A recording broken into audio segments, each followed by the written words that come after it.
کڵاو ڕێزبووەوە بینەرانی خۆشەویستی تەلەڤیزیۆنی کۆمەڵە.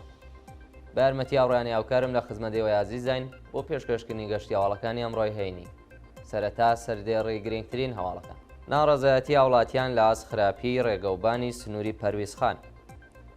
لە سێدارەدانی 5 بەندکراو لە زیندانەکانی ورمێ و هەمەدان. تاڵاندکردنی داهاتی 202 ملیاردی بازرگانی کۆڵبەران لە پاوە.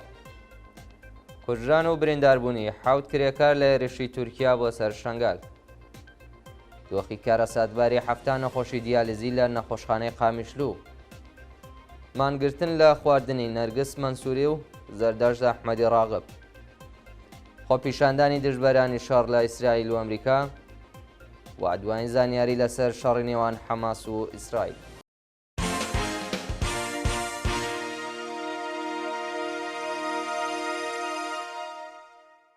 درێژێ هەواڵەکان. ناڕەزایەتی هاوڵاتیان لە ئاسخراپی ڕێگەوبانی سنووری پەرویزخان. ڕۆژی پێنجشەممە 7 مانگی بەفرامبار شۆفێرانی و دانیشتوانی قەسری شیرین لە پارێزگای کرماشان لە ئاسدۆخی خراپی ڕێگەوبانی سنووری پەرویزخان ناڕەزایەتیان دەربڕی. ئەو گرتە ڤیدیۆیانەی لە تۆڕە کۆمەڵایەتیەکان بڵاوکراوەتەوە جادەی سنووری پەرویزخان پڕ لە چاڵ و چوڵ و یەکسەر قوڕاویە. بەوتەی هاوڵاتیان هاتوچۆ لەو سنوورە ئەستەمە و بەرپرسانی ڕژێم وێڕای داهاتی دەیان ملیۆن دۆلاری ئەو سنوورە هیچ پارەیەکیان بۆ نوێژنکردنەوەی تەرخان ناکەن. لە سێدارەدانی 5 بەندکراو لە زیندانەکانی ورمێ و هەمەدان. شەوڕۆژی پێنجشەممە 7 بەفرامباری 1402 هەتاوی حکمی ئەدامی 5 بەندکراو بە تۆمەتەکانی مادەی هۆشبەر و سیخڕی بۆ ئیسرائیل لە زیندانەکانی هەمەدان و ورمێ جێبەجێکرا. بەپێی راپۆرتەکان سزای سێدارەی بەندکراوێکی کورد بە ناوی ڕامین فەقیری خەڵکی کەنگاوەری سەر بە پارێزگای کرماشان کە پێشتر بە تۆمەتی پەیوەندیدار بە مادە هۆشبەرەکان سزای سێدارەی بەسەردا سەپابوو لە بەندیخانەی ناوەندی ئەمەدان جێبەجێکرا. لەلایەکی دیکەوە شەوی پێنجشەممە سزای سێدارەی 4 بەندکراوی سیاسی کورد و خەڵکی ورمێ بە ناوەکانی وەفا هەنارە، ئارام عومەری بەردیانی، ڕەحمان پەڕهازوو و نەسیم نەمازی لە زیندانی ناوەندی ئەم شارە جێبەجێکرا.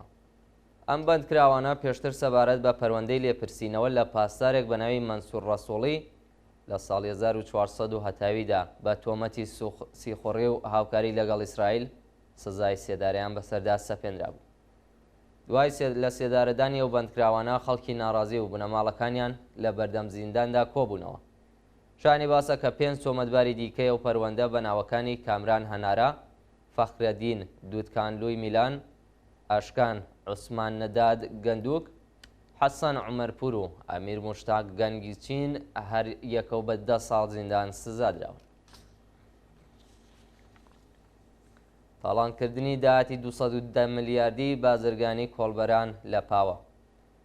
دەوڵەت ساڵی 97 هەتاوی پەسەندکراوێکی بە دام و دەستگا دەوڵەتیەکان ڕاگەیاند کە بە پێو لایەحە بەرپرسانی دەوڵەتی ناوچە سنووریەکانی پاوە تا نەوسوو دەبێ مانگانە 28 ملیۆن تمەن بە دانیشتوانی گوندەکانی سەرسنوور بدەن، بەڵام ئێستا ئاشکرا کراوە کە 27 ملیارد تمەن لەو بودجەیە تاڵان کراوە و بە خەڵکێژار نەدراوە.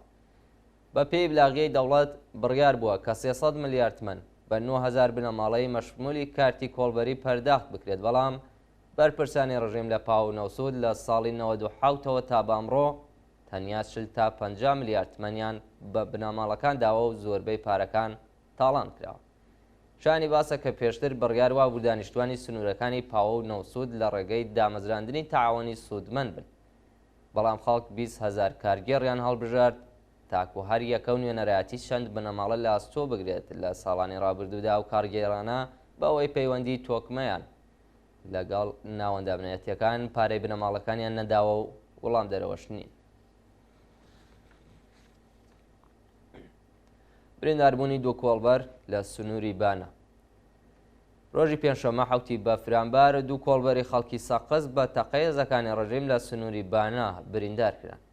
بە پێی راپۆرتی کۆڵبەر نیوز ڕۆژی پێنجشەممە کۆمەڵی کۆڵبەر لە سنووری بانە کەوتونەتە بۆ سێزەکانی ڕژیم و ڕاستە و خۆتەقەیان لێکراوە.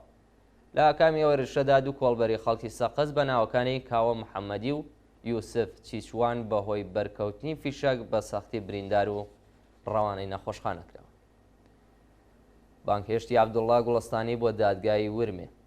عەبدوڵڵا گوڵستانی هاوڵاتی خەڵکی بۆکان کە لە چەند مانگی ڕابردوودا دەست بەسەر و حکمی بەسەردا سەپێنرابوو لەلایەن ئیدارەی تلەعاتی بۆکانەوە بانکی هێشتی دادگای ورمێکرا. عەبدوڵڵا گوڵستانی ڕۆژی 11 خەرمانانی ئەم ساڵ لەلایەن هێزەکانی ئیدارەی تلەعاتی بۆکان دەست بەسەر و دوای ئەشکەنجەدان مۆرەی پشتیشکا و ڕەوانەی نەخۆشخانەکرا. دواتر دەستگای قەزای کۆماری ئیسلامی سزای 113 ملیۆن تمەن غەرامە و یەک مانگ زیندانی بەسەر ناوبرادا سەپاند و دوای پەرداخکردنی ئەو بڕاپارەیە عەبدوڵڵا بە دانانی بارمتەی 1 ملیارد و 16 ملیۆن تمەنی و بە شێوەی کاتی ئازاد کرد. کوژران و برینداربوونی 7 کرێکار لە هێرشەکانی تورکیا بۆ سەر شەنگال. شەوی پێنجشەممە 7 بەفرامبەر ئەرتەشی تورکیا لە ڕێگەی دڕۆنەوە هێرشی کردە سەر شەنگال و لە ئاکامی ئەو هێرشەدا 5 کرێکار گیانیان لەدەستدا و 2 کەسی دیکەش بریندار بوون.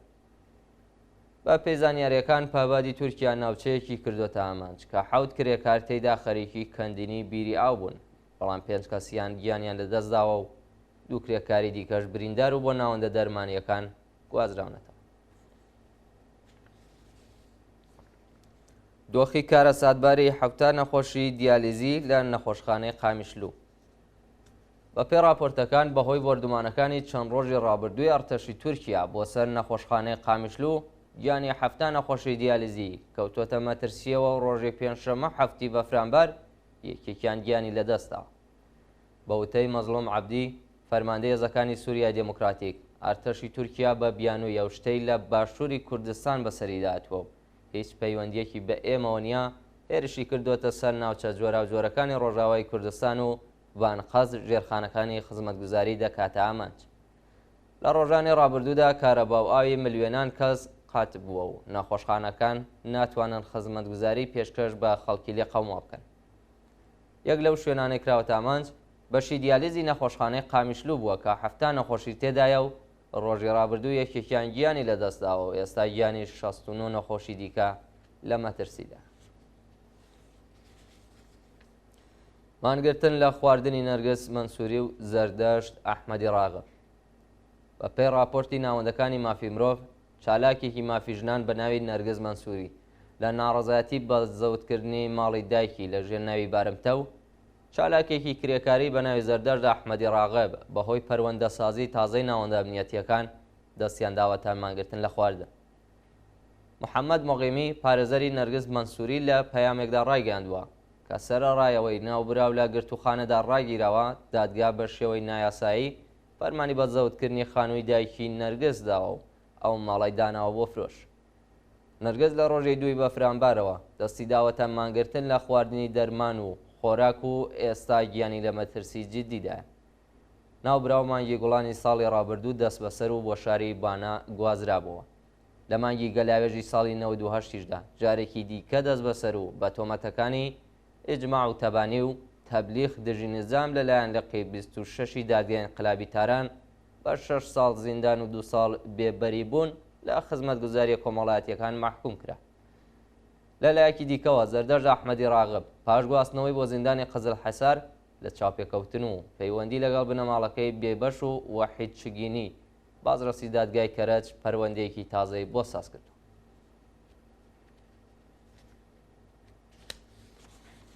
ئەشکەنجە و لێدانی مجاهد کورکور لەلایەن مامورانی زیندان. مجاهد کورکور بەندکراوی محکوم بە ئێعدام و لە دەست بە سەرکراوانی شۆڕشی ژینە لە هەواخۆری زیندانی شەیبانی ئەهواز لەلایەن مامورانی ڕژیمەوە دراوەتە بەر لێدان و زانیاریەک لەسەر دۆخی تەندروستی لەبەردەستانیە. مجاهد کورکور لە پەروەندەیەکی ساختەدا بە کوشتنییان پیرفەلەک تۆمەتبار و بە ئێعدام محکوم کراوە. ڕۆژی ڕابردوو مامورانی زیندانی شەیبانی ئەهواز بە ناوبراویان ڕاگەیاندووە ئەو کاتەی مناڵی خەڵکت دەکوشت دەبوایە بیرت لە ڕۆژانە بکردایەوە. کاتێک مجاهد کاردانەوەی بەرامبەر بە قسەکانی ئەفسەر نەگابان نیشانداوە بە سەختی لێدانداوە. جێگای ئاماژەیە کە ڕۆژی پێنجشەممە 7 بەفرامبەر ڕێکخراوی مافی مرۆڤ ئێران سەبارەت بە ئێعدامی ڕەزا ڕەسایی و مجاهد کورکور هۆشداری داوەتە بەرپرسانی دەستگای قەزایی کۆماری ئیسلامی و داوای لە کۆمەلگای جیهانی کردووە کە ڕێگەل لە جێبەجێکردنی سزای سێدارەیە و دووباندکراوە بگرن.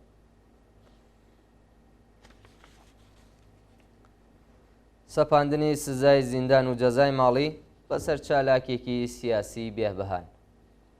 حەمید ڕەزا ڕاستگار چالاکی سیاسی خەڵکی ماشەهر و لە دەست بە سەرکراوانی شۆڕشی ژینا لە شاری بێهبەهان لە سەر 4 پەروەندەی ساختەدا لەلایەن دادگای گشتی و ئینقلابی بێهبەهان و بە شێوەی غیابی بە زیندان و جەزای ماڵەیی محکوم کراوە. حەمید ڕەزا ڕاستگار لەلایەن لقیەکی دادگای ئینقلابی ماشەر بە تۆمەتەکانی بێڕێزی بەڕێبەری بە 6 مانگ و بە تۆمەتی چالاکی تەبلیغی دژ بە نیزام بە 1 ساڵ و 3 مانگ زیندانی تعزیری محکوم کراوە. بە پێی زانیاریەکان دادگای پێداچوونەوەی بێهبەهان ناڕەزایەتی و بەندکراوی ڕەت کردەوە و ناوبراو لەلایەن لقی 101 دادگای کەیفەری دووی ئەو شارە بە پەرداختی 18 ملیۆن تپەن جەزای ماڵیش سزا دراوە. هەروەها حکمی 5 ساڵ زیندانی حەمید ڕەزا بە تۆمەتی بێڕێزی بە پیرۆزیەکانی ئیسلام بۆ 1 ساڵ کەم کرایە. خۆپیشاندانی دژبەرانی شەڕ لە ئیسرائیل و ئەمریکا ڕۆژی پێنجشەممە 7 بەفرامباری 1402 هەتاوی لایەنگرانی فەلەستین و دژبەرانی شەڕ لە شارەکانی لۆس ئانجلس و نیویۆرکی ئەمریکا و تێلاڤیڤی ئیسرائیل خۆپیشاندانیان کرد. بە پێ راپۆرتەکان لایەنگرانی فەلەستین لە شارەکانی لۆس ئانجلس و نیویۆرکی ئەمریکا دژ بە ژێنۆسایدی خەڵکی فەلەستین لەلایەن دەوڵەتی ئیسرائیلەوە خۆپیشاندانیان کردووە و پاش تێکەڵچوون لەگەڵ پۆلیس 6 کەسیان دەست بەسەر کراون.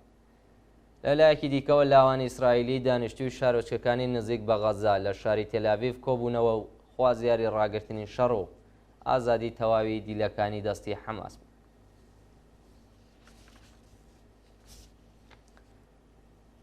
و دوایین هەواڵ سەبارەتە بە دوایین زانیاری لەسەر شەڕی نێوان حەماس و ئیسرائیل. ڕۆژی پێنجشەممە 7 بەفرامباری 1402 هێرشەکانی ئیسرائیل بۆ سەر کەرتی غەزە بەردەوام بوو و بەرپرسانی وەزارەتی بێداشتی غەزە ڕایانگەیان کە 97 کەس لە ڕەفاح، خان یونس و بەیت لاهیا گیانیان لەدەستداوە و نزیکەی 70 کەسی دیکەش بریندار بوون.